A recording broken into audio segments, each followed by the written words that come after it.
Hey, how's it going, everybody? This is GC Performance here, back with another video. In today's video, we're going to be looking at the differences between the Specialized ROUBAIX and the Specialized TARMAC. I chose the SL7, but it's going to be a video just between the TARMAC in general. But I will point out the key characteristics between the SL6 and the SL7.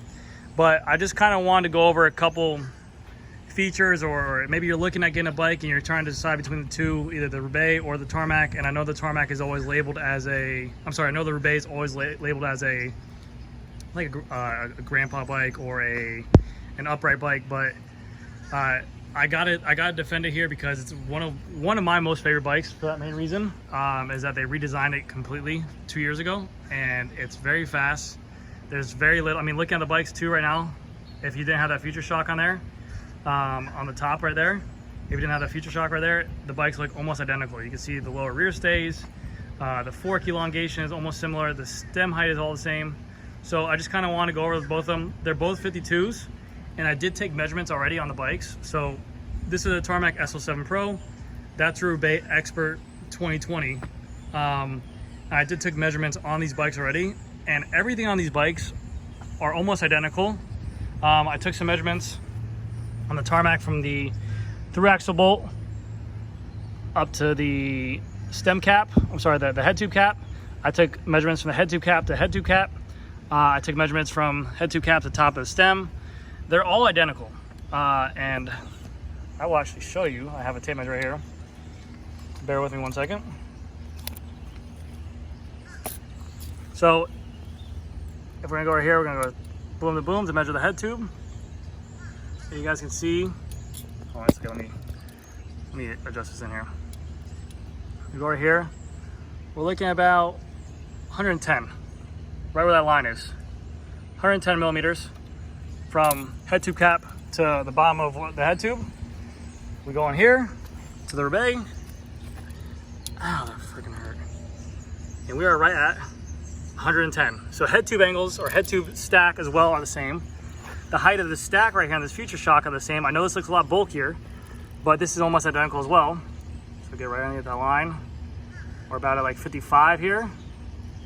Sorry, it's very hard to do this with one hand. I think on here is 50, or maybe even 55 as well.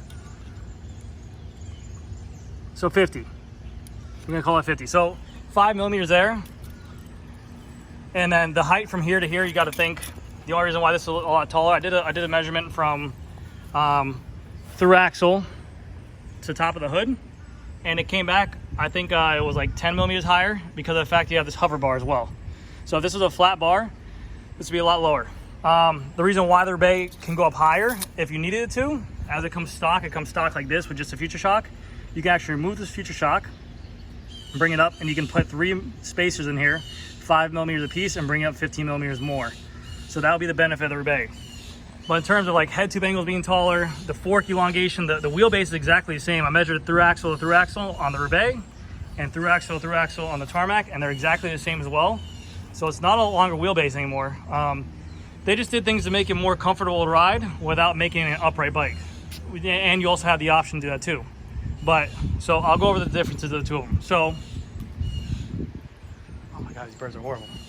So this is the Specialized 2020 ROUBAIX. I already did a review video on here, but they add the Future Shock right here, which some models will have the lockout, some models will not. What this Future Shock does is actually 20 millimeters of travel. As you push down, this is going to give you a little bit of a cushion. So if you're riding on the road, you will not feel that in your pedal stroke at all, because this is on top of the bike. It has nothing to do with the bike. So when you're riding, that's not gonna move at all. And everyone thinks, they always get on here like, this feels so squishy. It doesn't make any sense. It looks gimmicky. Once you're actually on here and you're sitting on the bike and you put your weight down here, this will preload kind of to your weight, kind of like a sag of a shock, and it's not going to bounce up and down. And then once you actually have an engagement where you hit a bump, then it's going to actually activate. So it doesn't feel bobby at all when you're riding on it. When you sprint and you stand up over the bike, it compresses all the way down, so you're not getting any either. And if you do get a lockout version, you can lock it out so this won't move either. So benefit there goes to ROUBAIX, that you're going to be a little bit more comfortable. For the seat post, it looks very identical to the TARMAC SL7 seat post. This is a D-style shape seat post, curved in the front, flat in the back. And then what they did right here, this is a rubber cover right here. but they actually just did a wedge seat post down here. And the benefit to this is the seat post is clamped down here lower, like in the earlier models, it was clamped down there, but this will allow movement and some compliancy back and forth. So when you're riding, you do hit those bumps or cobblestones, whatever you're gonna be riding on, it will allow that benefit to be more comfortable. But you still get that aerodynamic benefit. So you're getting comfort without getting like the cobble gobbler seat post or like before, and you're not sacrificing any extra weight on the previous generation models where they had that seat clamp right here with those two 4mm bolts. It was very heavy, and the bike was heavy as all hell. Also on this Roubaix, they made it just as aerodynamic as a Tarmac SL6. So yes, the SL7 is going to be faster than the SL6 and this Roubaix, but if you're looking for a bike that's very quick, this bike is just as aerodynamic as the SL6 by making this seat posts or seat stays. They dropped them to make it more aerodynamic. They added this little flange tail right here to make it more aero as well. Airfoil down tube, free foil, whatever they're gonna mark it on there, but they just made it more aero. You can see it's more sleek. It's not rounded tubes, it's more aero tubes on there, and that's the reason for it to be more aerodynamic. And then they also made the wheel clearance on here. You can get up to 700 by 33. So if you did want to put a bigger tire in there for more comfort, you can do that. But the reason why I'm kind of making this video is because if I have a lot of customers who come in who are looking between the Tarmac and the Roubaix, and it usually boils down to, well, what are they going to be looking for? Now, granted, Florida is very flat, so you don't have to worry about, you know, bumps as much. There's nice smooth roads. You put a 28C tire on here, you're going to be fine. But sometimes people do want that extra comfort, and maybe they do want to add that 15mm of stack, and they want this a little bit more compliancy in the back and a wider tire if they wanted to. And also on the Roubaix, if you do get a Roubaix, I actually had a customer who just did this recently. He put on a 700 by 33 gravel tire, like a Pathfinder, almost like a Diverge, and he's running this thing on a levee. So very lightweight, very comfortable, super nice bikes. And I just kind of want to clear the air.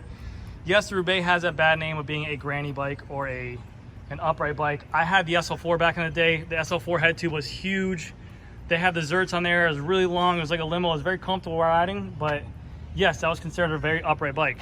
Now these bikes, I mean, they're so fast and so aerodynamic that it's just as quick as the SL6. So I mean, you're getting no sacrifices in comfortability. I mean, you're getting no sacrifice in speed, but you're getting all the added bonus of being comfortable. And just to bring over here to the SL7, now granted this isn't the SL6, so this is going to be more aero. This is going to be their more aero bike now. So it's more aerodynamic than the SL6. It's more aerodynamic than the Roubaix. But if this bike, what it's going to do for a rider is it's just going to be a little more aggressive. The seat tube was a little bit lower. I'm sorry, the seat post went into right here was a little bit lower than the Roubaix. So it's going to show more seat posts and allow you to get a little bit more over the top of the pedals. Like I said, the stack height on here was a little bit lower just from stock, and it's meant to do that just for the reason of to be a little bit more aggressive. It's not aiming, this bike is not aiming to be a upright bike, but you can still make these things very comfortable. And that's what people also ask me as well, is that they say, well, if I get this Tarmac, am I going to be uncomfortable if I have a bad back, if I have disc issues, neck issues? That really all comes down to one, fit, but I'm going to get into fit talks later on down this channel. I have been to fit schools and fit training and done a bunch of fits and stuff like that. But really it just comes down to how well you know your body and how comfortable you can be on the bike. Because of the fact that it's just like working out. You go to the gym one time, you lift a bunch of weights, the next day you're gonna be sore. Same thing on a bike. You get on a bike, and if you're only doing it once every 2 weeks, once a month, you're gonna be very uncomfortable on the bike. The saddle's gonna hurt, your neck's gonna hurt, your traps are gonna hurt, your triceps are gonna hurt, and then you're gonna come into your local bike shop and say, hey, can I get a more comfortable seat? Can I get a more of this? Can I get a more of that? No, it's not gonna do anything. I mean, no matter what they sell you, is not gonna make it more comfortable. You just have to ride more on the saddle time and get more of that bike. So that's really what it comes down to, is just, yes, the fit can play into it. This bike set up stock like this with these wide wheels and wide tires on here, you're gonna get a comfortable ride. That's not gonna be the problem. It's just gonna be how much endurance can you put on your body and how much can you allow that. So I'll do more fit channels and stuff like that. I mean, I got hundreds of questions, and trust me, I had nightmare fits, I had good fits, I had really good fits. I've done the retool fits, I've done everything. So I'll get more into those as well and kind of give you guys my guidance and points, because the most question I get asked all the time is, what seat do you recommend? My hands go numb, my neck hurts, my lower back, I have L5S1 disc issues. It's all just how well you know your body, and we'll get into that later on. But main difference is what bike you should buy for the ROUBAIX or TARMAC. What I'm gonna recommend is, the person who I think you should buy the ROUBAIX is if that you don't like this is a great, I'll just say this is a great endurance bike. If you're a rider who's out there not looking to crush top end speeds, like go on group rides and pull off the front and stuff like that, but you just want to join the group rides, maybe do a 50 to 100 mile ride every once in a while, this bike will make that ride way more enjoyable. Not saying you can't do it, because I've done 100 mile rides on my latest Sprint, but this bike right here will be a little bit more comfortable. I'm sorry, a little bit more aggressive, a little bit more quicker, a little bit easier to maintain top end speed. And this will be someone who's going to be more looking forward to ride with their buddies, to put in those lap times, to get those KOMs, to get those sprints, checkpoints, everything like that, you know? It really is going to be that kind of ride for that type of guy. So I just recommend, you got to figure out what you want between the two of them.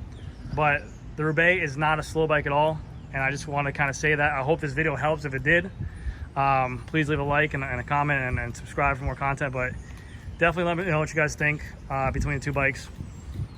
I really love the ROUBAIX, and so that's just my aspect on it. I like the TARMAC too as well, but I've always just heard, you know, people come in, I show them a ROUBAIX, they're like, oh well, my friend told me not to get that bike just for that main reason, that it's a grandpa bike. So let me know what you guys think. I appreciate everything, guys, and I'll see you guys in the next video. Thank you, bye.